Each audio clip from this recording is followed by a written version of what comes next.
Don't settle for anything less than you can be. Make your life a masterpiece. This is a series about how Sigmund Freud's ideas about the unconscious mind have been used by those in power to control the masses in an age of democracy. Last week's episode showed how Freud's ideas spread throughout America in the 1950s. They were promoted by his daughter Anna and by Freud's nephew, Edward Bernays, who invented public relations. He brought Freud's theories into the heart of advertising and marketing. A man like you, with a car like this. What they both believed was that underneath all human beings was a hidden, irrational self, which needed to be controlled, both for the good of individuals and the stability of society. But the Freuds were about to be toppled from power by opponents who said they were wrong about human nature.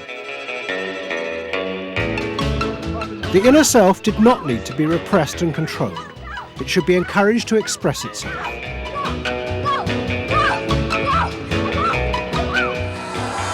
Out of this would come a new type of strong human being and a better society. But what in fact emerged from this revolution was the very opposite. An isolated, vulnerable, and above all greedy self, far more open to manipulation by both business and politics than anything that had gone before. Those in power would now control the self, not by repressing it, but by feeding its infinite desires.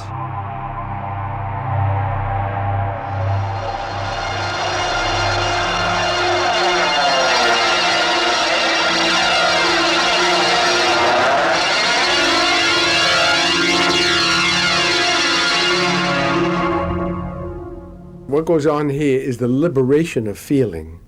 In other words, feelings, not just memories, that have been suppressed. For example, screaming, crying, anger.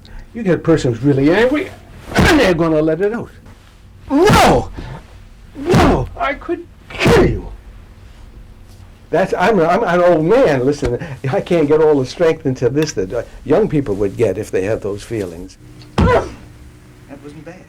In the 1950s, a small group of renegade psychoanalysts began a new form of therapy. They worked in small rooms in New York City and encouraged their patients to express their feelings openly. I want help. I do. I want help. It was a direct attack on the ideas of the Freudian psychoanalysts, who had become rich and powerful, teaching Americans how to control their feelings.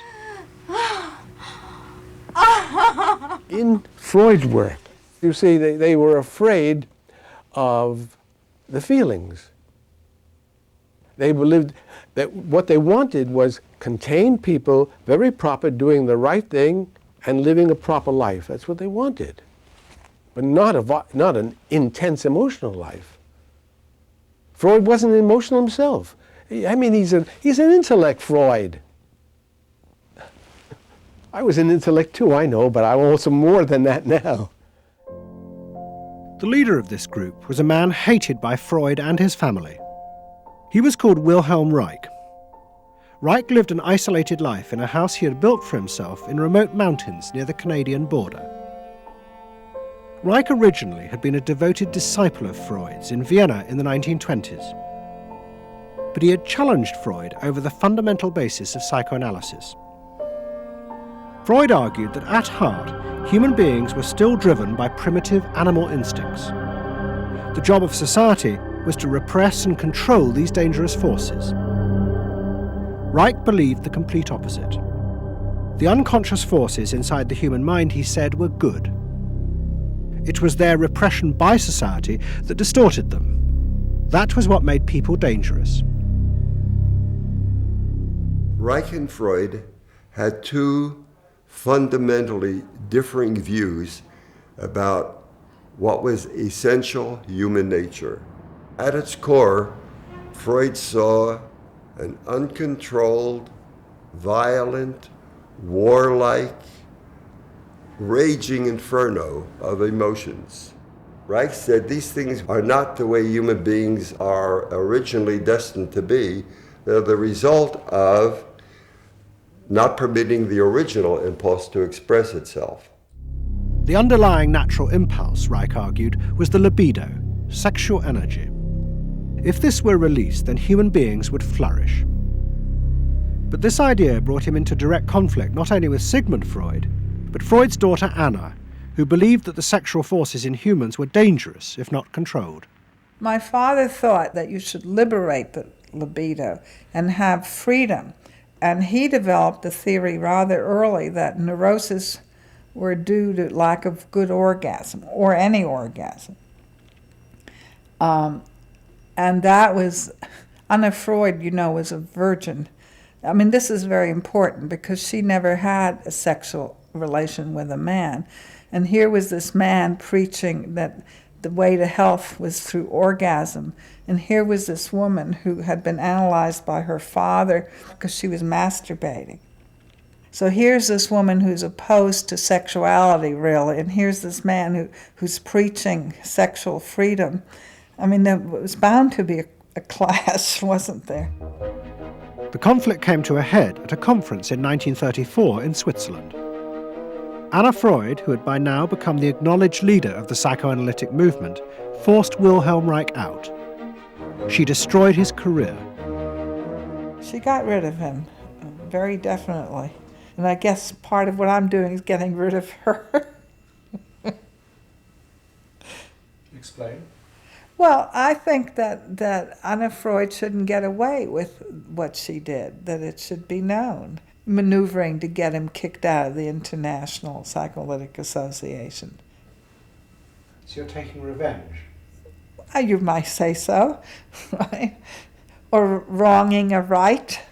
No, righting a wrong. You better cut that one out. Isn't that called a Freudian slip? Yes, it is. Reich fled to the United States and built his home and a laboratory. His ideas became grandiose to the point of madness. He was convinced that he had discovered the source of libidinal energy. He called it orgone energy, and Reich built a giant gun, which he said could capture this energy from the atmosphere and concentrate it onto clouds to produce rain. He also said that the gun could be used to destroy UFOs, which threatened the future of the world. In 1956, Reich was arrested by the federal authorities for selling a device that he said used orgone energy to cure cancer. Reich was treated as a madman. He was imprisoned, and all his books and papers burnt on the order of the court. A year later, Reich died in prison.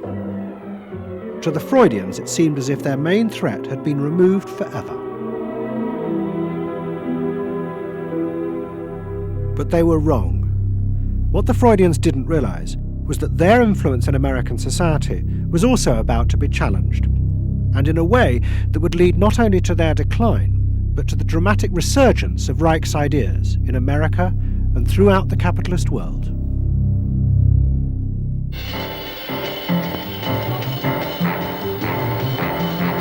The consumer is king. His whim makes or unmakes manufacturers, wholesalers, and retailers. Whoever wins his confidence wins the game. Whoever loses his confidence is lost. By the late 50s, psychoanalysis had become deeply involved in driving consumerism in America.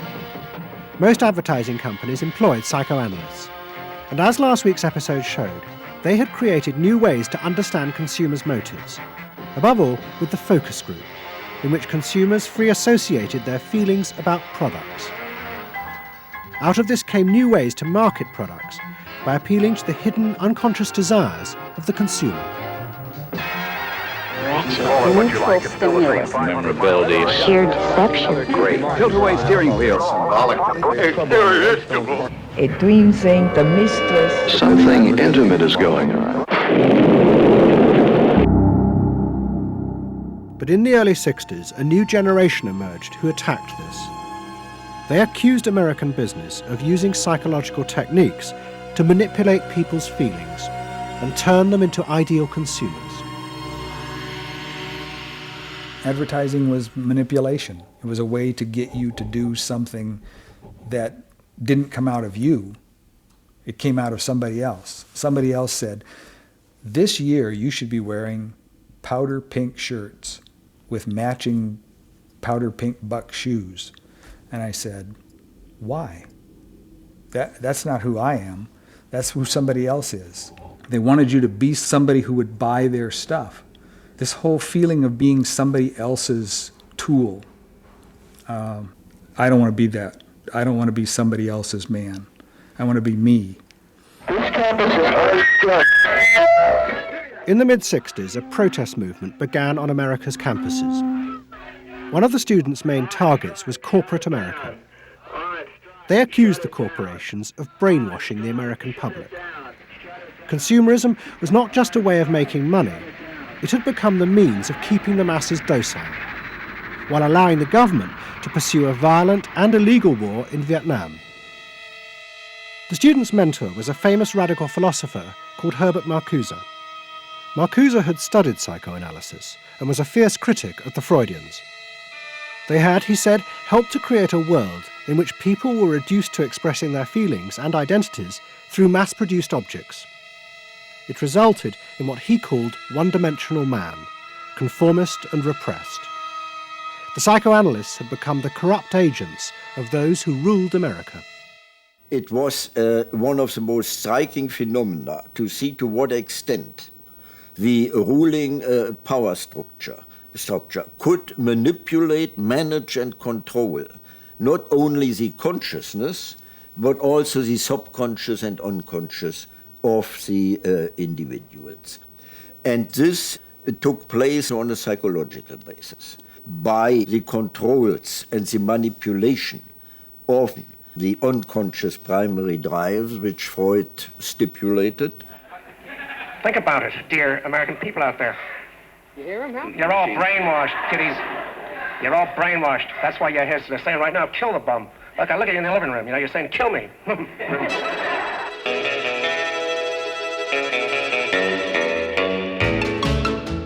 Following the logic of Marcuse's argument, the new student left set out to attack this system of social control. It was summed up in the slogan, "There is a policeman inside all our heads. He must be destroyed." And that policeman was going to be destroyed by overthrowing the state and the corporations that had put him there. One group, the Weathermen, began a series of bomb attacks on companies that they said both controlled people's minds through consumer products and made the weapons being used in Vietnam. There's no way to be committed to nonviolence in the middle of the most violent society that history's ever created. I'm not committed to nonviolence in any way. We want to live a life that isn't based on materialistic values, and yet the whole system of government and the economy of America is based on profit, on personal greed and selfishness. So that in order to be human, in order to love each other and be equal with each other and not place each other in roles, we have to destroy the kind of government that keeps us from asserting our positive values of life. But the American state fought back violently. At the Democratic Convention in Chicago in 1968, the police and the National Guard were unleashed to attack thousands of demonstrators. It was the start of a phase of ruthless repression of the New Left in America. It culminated in the killing of 4 students at Kent State University 18 months later. In the face of this, the left began to fall apart. We had met the force of the state. It was much bigger and stronger and more powerful than we realized. And at that point, what seemed to happen was that there was a change in tactics. Confronted by this violent repression, many in the New Left began to turn to a new idea. If it was impossible to get the policeman out of one's head by overthrowing the state, instead one should find a way of getting inside one's own mind and removing the controls implanted there by the state and the corporations. Out of this would come a new self, and thus a new society.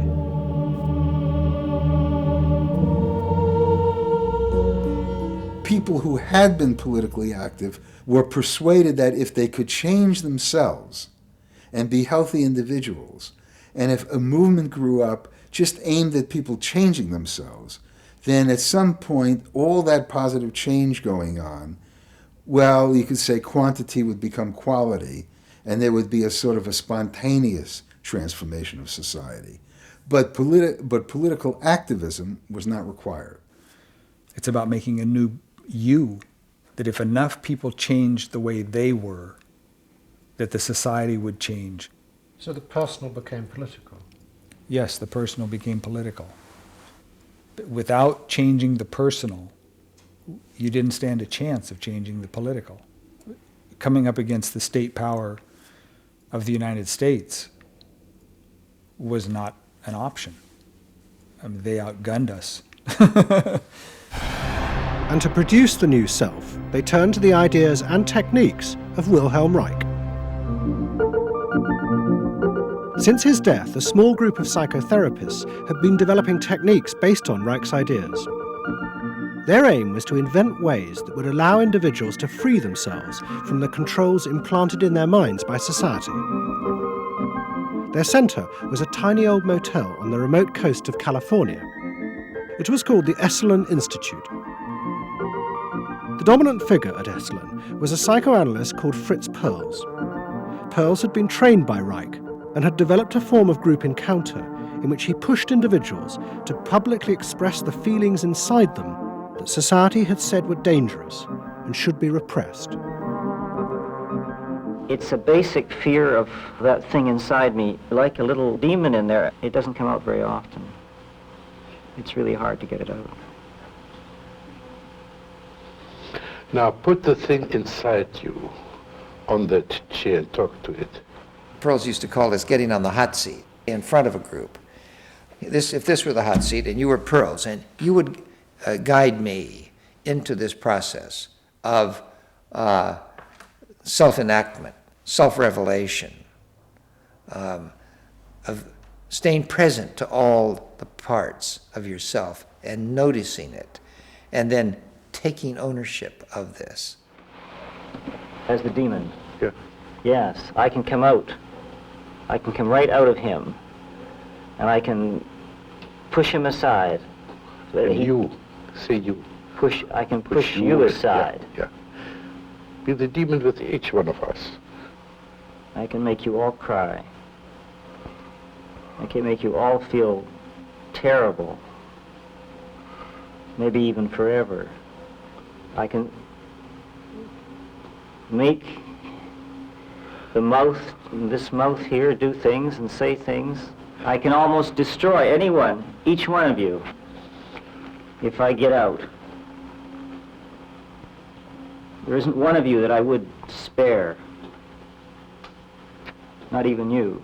Yeah. How do you feel now? I feel better. I feel very honest. Yeah. And you notice the increase of power. In other words, taking ownership of who you are and how you act and how you feel. Your whole being in the world. In other words, giving you autonomy, owning your freedom. I'm frightening. When I have my power, I am frightening. Say, I frighten you with my power. I frighten you with my power. Now, where do you feel the power? In your hands? In your muscles? Where else?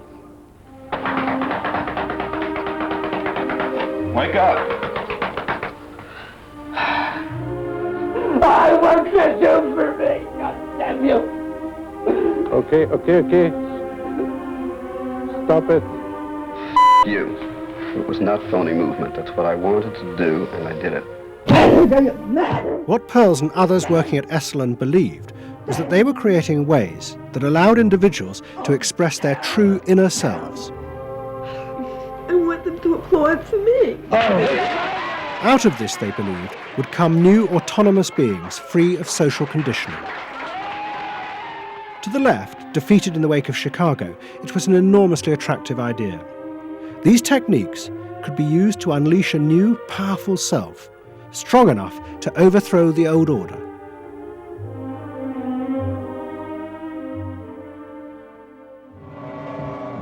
In the late 60s and early 70s, thousands flocked to Esalen. Only a few years before, it had been an obscure fringe institute. Now it became the centre of a national movement for personal transformation, the Human Potential Movement. So it became magnetic. People wanted to join this stream of exploration. Within 7 or 8 years, there were about 200 of these centers in America, looking mainly to Esalen for the leadership. I feel so liberated. Really? It's fantastic. And it took on a big political agenda. You could not separate personal transformation from social transformation. The two go together. As the movement grew, the leaders of Esalen decided to try and use their techniques to solve social problems. They began with racism. They organised an encounter group for white and black radicals. Both groups would be encouraged to express their inner racist feelings which had been instilled in them by society. By doing this, they would transcend those feelings and encounter each other as individuals. I started a series of encounters called Racial Confrontation as Transcendental Experience. We thought that we wanted to get that kind of black-white confrontation so you could really get down to see what was between the two races, not by backing off and trying to be polite, but by going right into the belly of the beast, of this beast of racial prejudice. And these were extremely dramatic. These were the toughest workshops ever convened at Esalen Institute. I'm looking at you, Whitey. You got clothes on. You got shoes on. You're so sure looking at me, huh? You got the goddamn police in the neighborhood. Really? They're not my police. You got a governor. You got a mayor. Oh, really? You got the president. You got ambassadors. You can vote, too. You got jets in Vietnam. That's the benefits of slave labor. You got buildings, skyscrapers that you dominate and control economically and politically. And tell me that it's not yours. It's yours, too. Then the blacks all got together and attacked the whites. And they just let us have it. What they call it was peeping somebody. Peeping somebody means peeping into their secrets, into their phoniness, and so forth. Like the white liberal. Oh, they really got onto the white liberal, you know. So don't give me no shit about I'm free. You're a goddamn liar, you white pink son of a bitch, you. Yeah, I want to know what you came down here for. You want a black buck, huh? Yeah. You looking for a stud? Huh? Well, what did you come here for? You're sitting there with your legs all gap wide open, showing your drawers. Now, what did you come here for? The black-white encounter groups were a disaster. The black radicals saw it as an insidious attempt to destroy their power. By trying to turn them into liberated individuals, Esalen was removing the one thing that gave them power and confidence in their struggle against racism, their collective identity as blacks. For my reason. For your reason. Now dig this. Your reason for being here is different from my reason. So the Human Potential Movement turned to another social group who they believed would benefit from personal transformation. Nuns. And this time they were more successful. The Convent of the Immaculate Heart in Los Angeles was one of the largest seminaries in America. A group of radical psychotherapists approached the convent. They wanted to try out their techniques for personal liberation on individuals whose identities were defined by a series of external rules which they had deeply internalized. The convent, anxious to appear modern, agreed to the experiment. And we did weekend encounter workshops for several hundred Immaculate Heart nuns. Nuns who were reserved, and they tended to be more reserved than other normal people, were told, don't be so reserved, let it all out. You're a good person. You can afford to be who you really are. You don't need to play the role of a nun. You don't need to keep downcast eyes. And prudence is an oversold virtue. You're trying to assert yourself, trying to find out who you are, who you're becoming. At the same time, you're trying to live a life of dedication, of service, and you're trying to make all these things fit into who you are, and you're just, you know, it's such a turmoil at times that you just blow a gasket and do silly, crazy things, you know. Running around the orchard and stealing oranges and taking Cokes out of the refrigerator and crazy things. I felt like I was being a hypocrite, and I wanted people to respect me for what I was, not for what I was wearing. And so I'm glad for the change. You feel frightened, but you'll go on. Oh, yeah, I'm scared to death, but it's worth it. The experiment began to transform the convent. the nuns voted to discard their habits in favour of ordinary clothes. But the psychotherapists found they had awoken other forces. Solid. One of the things we unleashed was sexual energy, the kind of thing that the church had been very good at restraining was no longer to be restrained. One sister who was a member of the community, she got the idea that she could be freer than she had been before, and she seduced one of her classmates and then seduced the mistress of novices, who was an older woman, very reserved, and her program of freeing this older woman was sexual. She drove her to the store, and when they drove back and drove into the garage, she leaned over and gave her a big kiss on the lips. And thereafter, sister, who had perhaps never been kissed before, was ready for more. The effect of the experiment on the convent was cataclysmic. Within a year, 300 nuns, more than half the convent, petitioned the Vatican to be released from their vows. And 6 months later, the convent closed its doors. All that was left was a small group of nuns, but they had become radical lesbian nuns. The rest gave up the religious life. They gave up being nuns? They did, yeah, they became persons. By the late 60s, the idea of self-exploration was spreading rapidly in America. Encounter groups became the centre of what was seen as a radical alternative culture based on the development of the self, free of a corrupt capitalist culture. We just want the freedom to be ourselves, and that's for love, for experience, positive way of life. We don't say that you're wrong. We just want to be free to be what we want to be, or what we find ourselves to be, as we continue to search ourselves. And it was beginning to have a serious effect on corporate America, because these new selves were not behaving as predictable consumers. The life insurance industry in particular was concerned that fewer and fewer college students were buying life insurance when they left university. They asked Daniel Yankelovich, America's leading market researcher, to investigate. He had studied psychoanalysis. The life insurance business, more than any other business at the time, was built on the Protestant ethic. You only bought life insurance if you were a person who sacrificed for the future. If you lived in the present, you had no need for life insurance. So they had some sense that maybe the sort of core values of the Protestant ethic were being challenged by some of these new values that were beginning to appear. And I was really astonished at what I found. The conventional interpretation, the dominant interpretation, was that it had to do with political radicalism.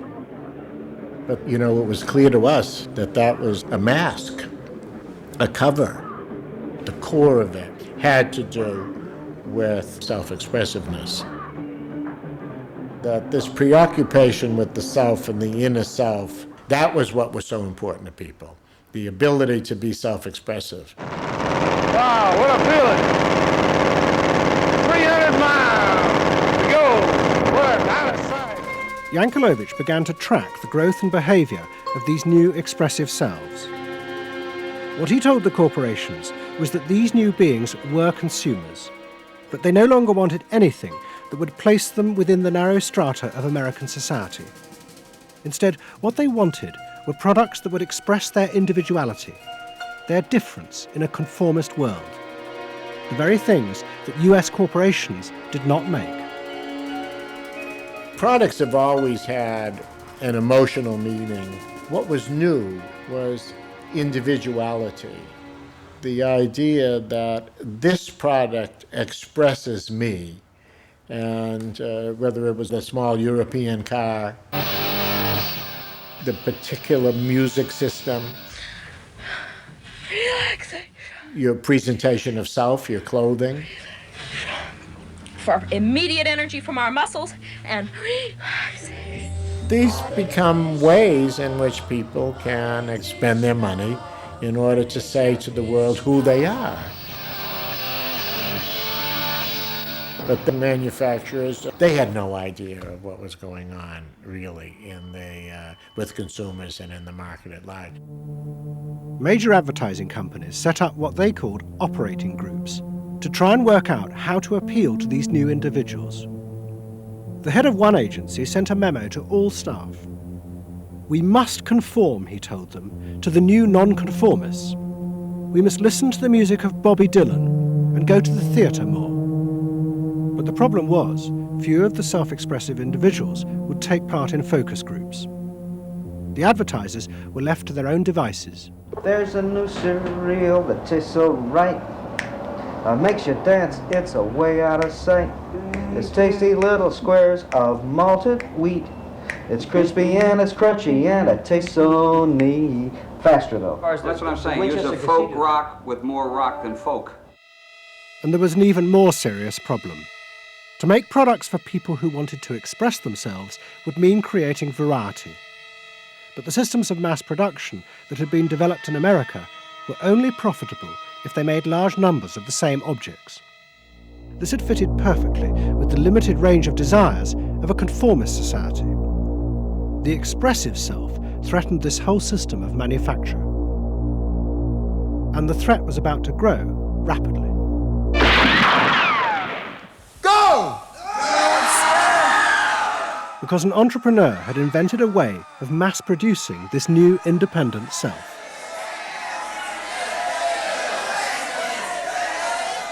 He was called Werner Erhard. Some of the stuff that we traditionally think of as being in your mind is actually in the world, because you're moving to that too. Erhard had invented a system called EST, Erhard Seminar Training. Hundreds of people came for weekend sessions to be taught how to be themselves. And EST was soon copied by other groups, like Exegesis in Britain. Many of Erhard's techniques came from the human potential movement, but he criticised the movement for not having gone far enough. Their idea that there was a central core inside all human beings was, he said, just another limitation on human freedom.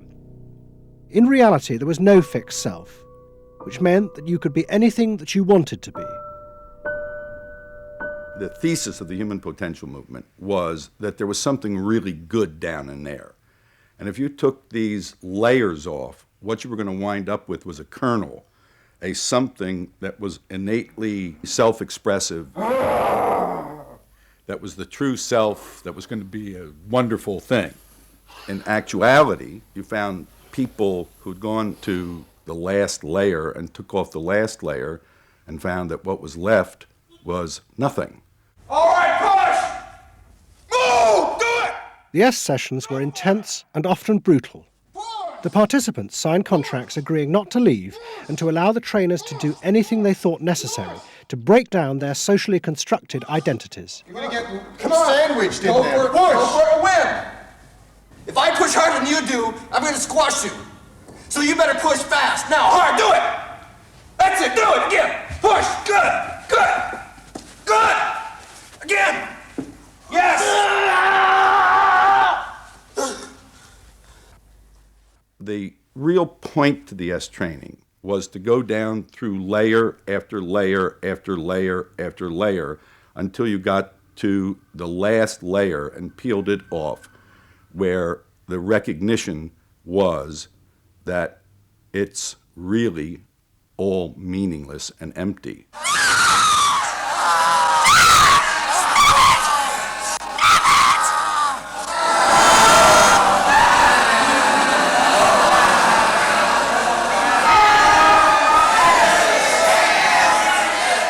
Now, that's existentialism's endpoint. EST went a step further in that people began to recognize that it was not only meaningless and empty, but it was empty and meaningless that it was empty and meaningless. And in that, there's an enormous freedom. All the constrictions, all of the rules you've placed on yourself are gone. And what you're left with is nothing. And nothing is an extraordinarily powerful place to stand, because it is only from nothing that you can create. And from this nothing, people were able to invent a life, and allowing them to create themselves. Invent themselves. Invent themselves. You can be what you want to be. I want you to start to make that sound, and on that sound, create in people the world the way you want to create it. What Earhart did was to say that only the individual matters, that there is no societal concern, that you living a fulfilled life is all you need be concerned about. Est people came out of those trainings feeling that it wasn't selfish to think about yourself, it was your highest duty. So kiss me and smile for me, tell me that you'll wait for me, hold me like you'll never let me go. The training is 2 weekends, and it was quite an incredible experience in my life. I'll forever be grateful for the experience. I got a great deal out of it. We really want to know who we are. There are things going on. We learn more and more about ourselves all the time, and to really find out what it is that makes us tick and how we are discovering ourselves. Est became hugely successful. Singers, film stars, and hundreds of thousands of ordinary Americans underwent the training in the 1970s. But in the process, the political idea that had begun the movement for personal transformation began to disappear. The original vision had been that through discovering and expressing the self, a new culture would be born, one that would challenge the power of the state. We will not let them separate our culture from our politics. We are a people. We are all together. But what was now emerging was the idea that people could be happy simply within themselves, and that changing society was irrelevant. One of the proponents of this was Jerry Rubin. In 1968, Rubin, as leader of the Yippies, had led the march on Chicago, but now he had undergone S training. I was willing to die, and I had a martyr complex in a sense. I think we all did. And I've given up that ideal of sacrifice. And I'm not as overwhelmingly moved by injustice as I was. And now we reincarnated ourselves from within. Basically, the politics were lost and totally replaced by this lifestyle. And then the desire to become deeper and deeper into the self. By now, a grandiose sense of the self. And my a good friend and one of the original Yippie founders, Jerry Rubin, definitely moved in that direction. And I think he was beginning to buy into the notion that he could be happy and fully self-developed on his own. Socialism in one person. Yes. Was he alone in that trajectory? Although that, of course, is capitalism. That's the whole joke. I think it's funny. I think it's funny because people spend so much of their life being bedeviled by their past and being locked into their past and being limited by their past. And there's an enormous freedom from that. Letting people create themselves. Est was only the most vivid and intense expression of an idea that was spreading rapidly through all strata of American society. Books and television programs promoted the idea that one's first duty was to be oneself.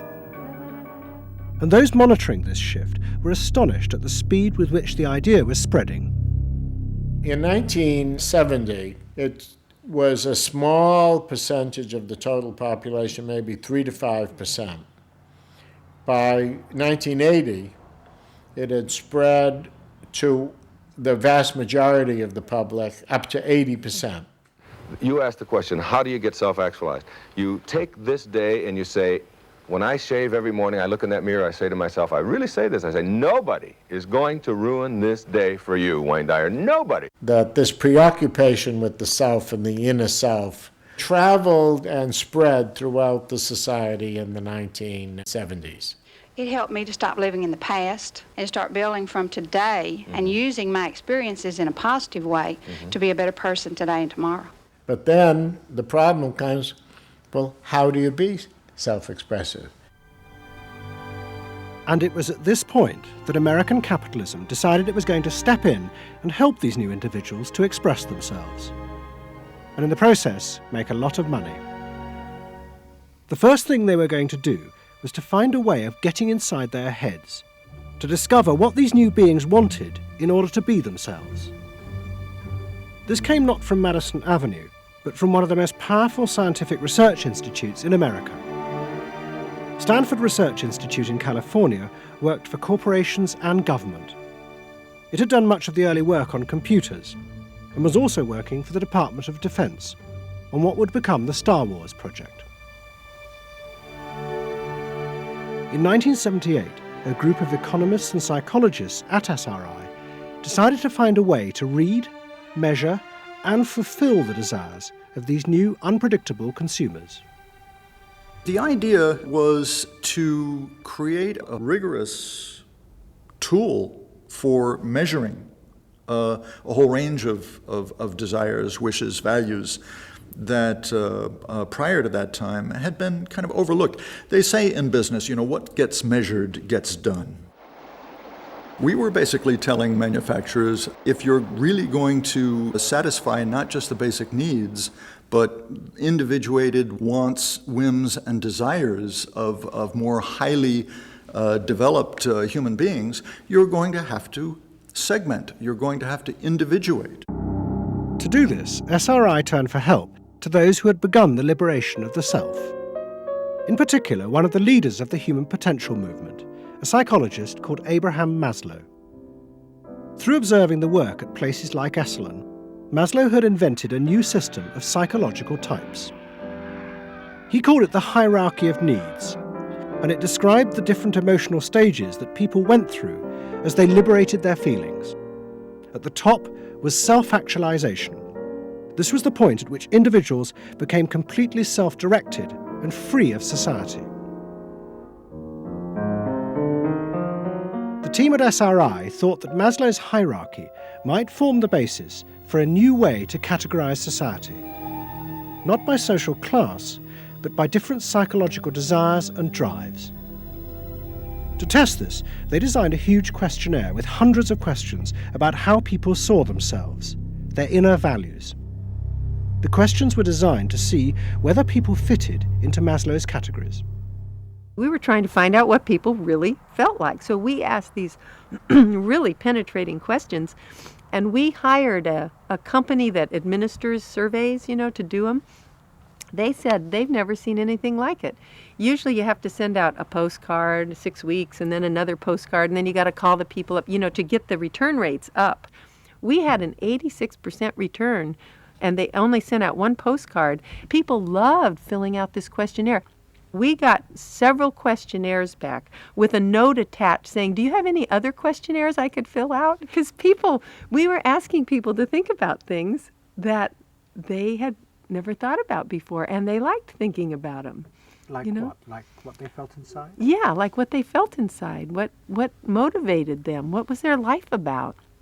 What was important to them? It was sort of like, wow. The answers were then analysed by computer. It revealed that there were underlying patterns in the way people felt about themselves, which fitted Maslow's categories. And at the top of the hierarchy were a large and growing group which cut across all social classes. The SRI team called them the inner directeds. These were people who felt they were not defined by their place in society, but by the choices they made themselves. But what SRI discovered was that these people could be defined by the different patterns of behaviour through which they chose to express themselves. Self-expression was not infinite. It fell into identifiable types. And the SRI team invented a new term for it, lifestyles. They had managed to categorize the new individualism. They called their system Values and Lifestyles, VALS for short. At the forefront of this change are three new VALS groups we call inner directed. These are people for whom personal satisfaction is more important than status or money. They tend to be self-expressive, complex, and individualistic.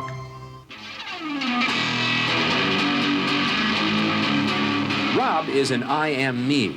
I Am Me's are searching for new values, breaking away from traditions and inventing their own standards. Rob even invented his own name, Rob Noxious. Jody is an experiential.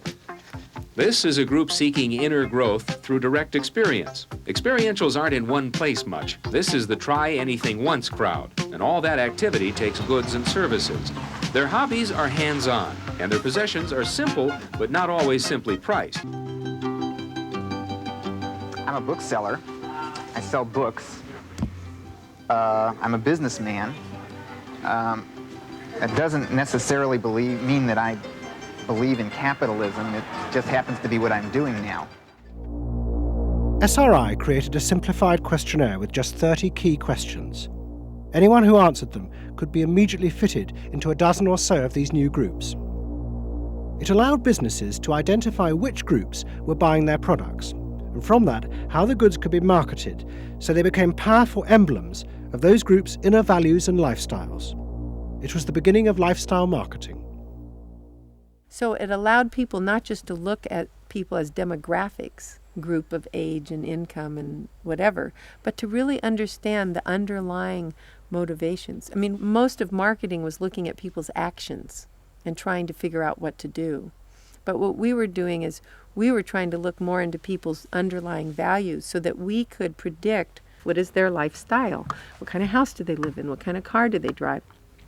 So the corporations were then able to sell things to them by understanding them, by having labels, by knowing what these people look like, where they live, what their lifestyles are. If a new product expressed a particular group's values, it would be bought by them. This is what made the values and lifestyle system so powerful, its ability to predict what new products self-actualizers would choose. And this power was about to be demonstrated dramatically. Vowels would show it could predict not just the products they would buy, but the politicians they were going to choose to elect. Ladies and gentlemen, the next president of the United States of America, Ronald Reagan! In 1980, Ronald Reagan ran for president. He and his advisors were convinced they could win on a program of a new individualism. It would be an attack on 50 years of government interference in people's lives. I wrote a speech about let the people make the basic decisions, get judges out of the way, get bureaucrats out of the way, get centralized government out of the way. I gave Reagan a choice of several titles for the speech, and the one he picked was let the people rule.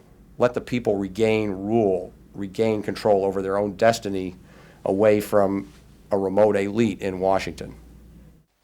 I would like to think that the kind of leadership that I would exercise in Washington is not the kind of leadership that I would pretend that I can solve all the problems I've been discussing here, but that together, you and I can.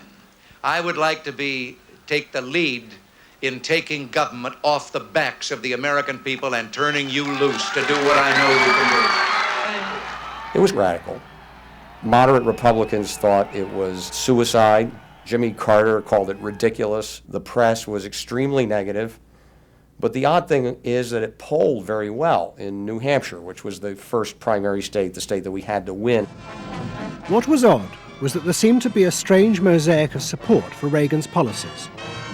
The traditional pollsters could see no coherent pattern across class, age, or gender.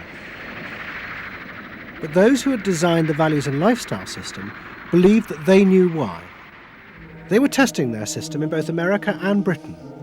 And they were convinced that both Reagan's and Mrs. Thatcher's message about individual freedom would appeal to the group at the top of their hierarchy, the inner directeds, because it fitted with the way they saw themselves. They were really concerned about being individuals, being individualistic.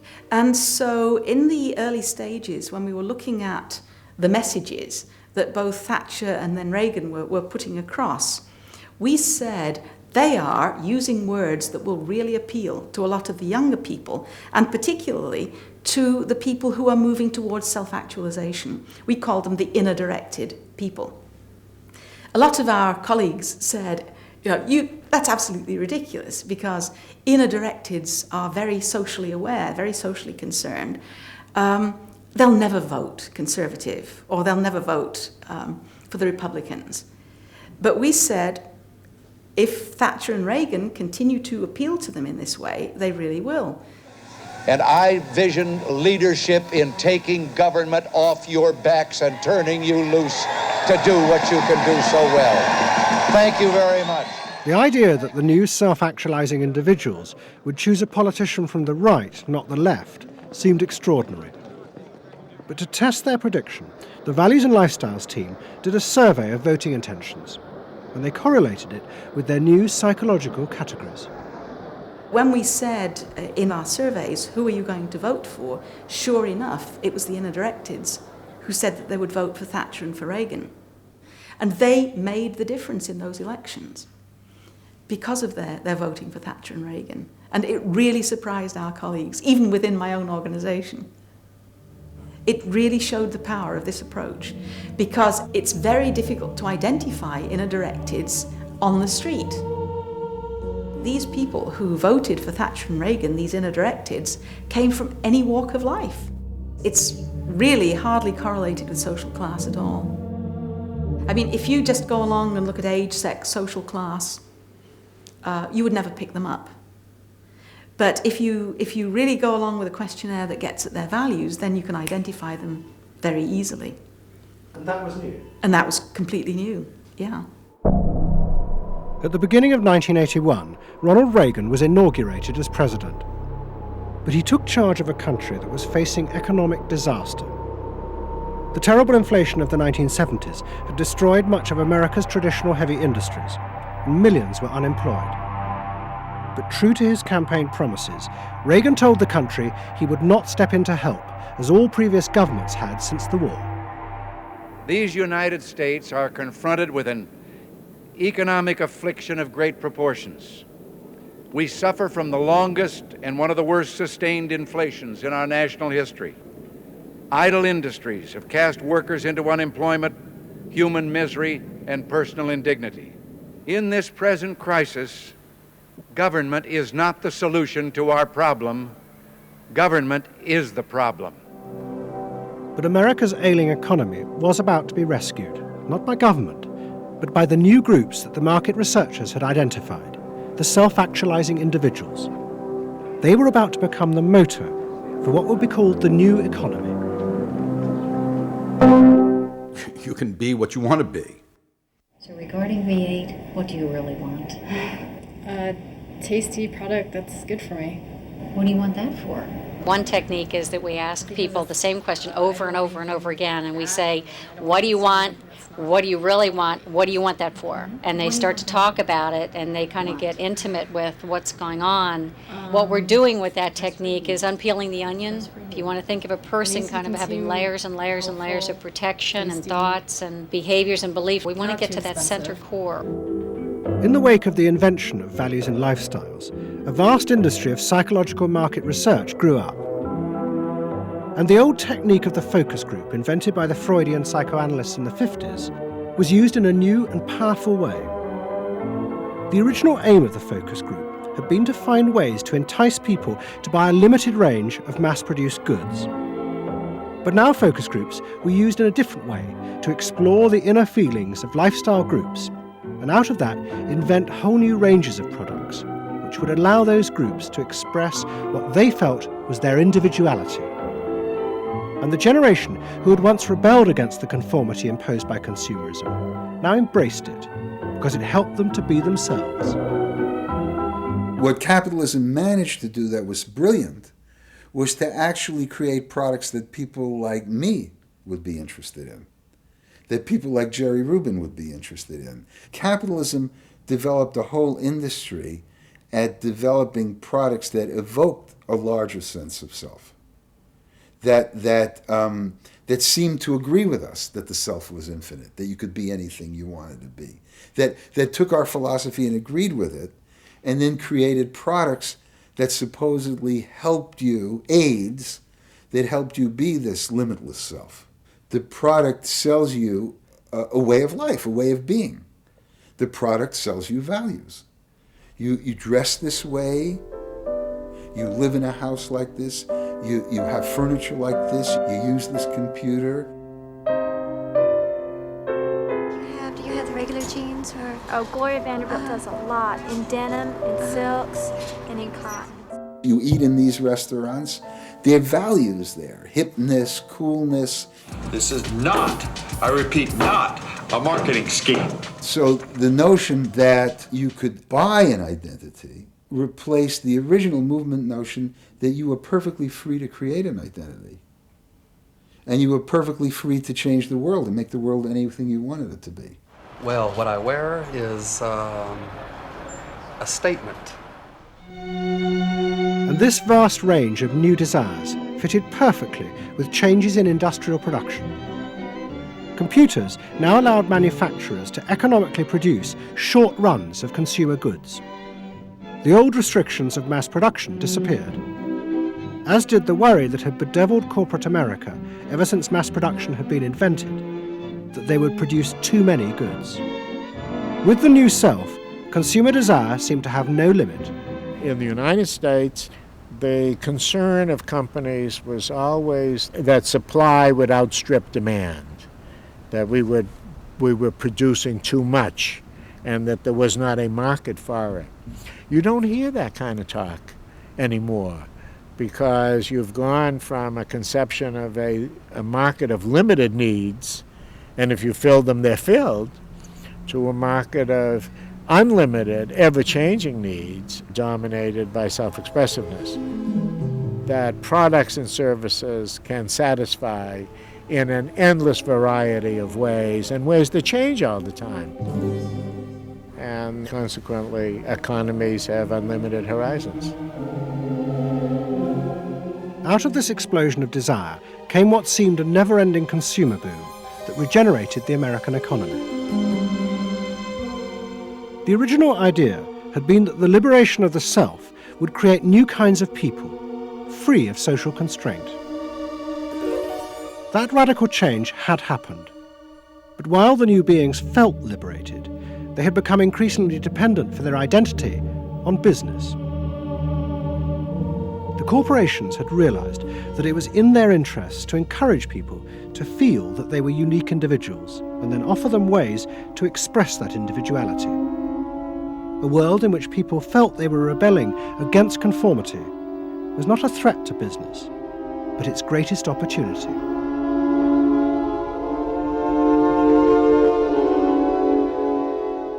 It was, in a sense, the triumph of the self. It was the triumph of a certain self-indulgence, a view that everything in the world and all moral judgment was appropriately viewed through the lens of personal satisfaction. Indeed, the ultimate ending point of that logic is that there is no society. There is only a bunch of individual people making individual choices to promote their own individual well-being.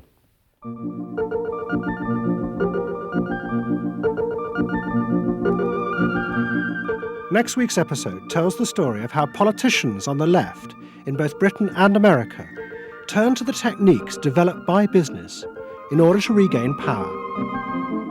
But what they didn't realize is that what had worked for business would undermine the very basis of their political beliefs.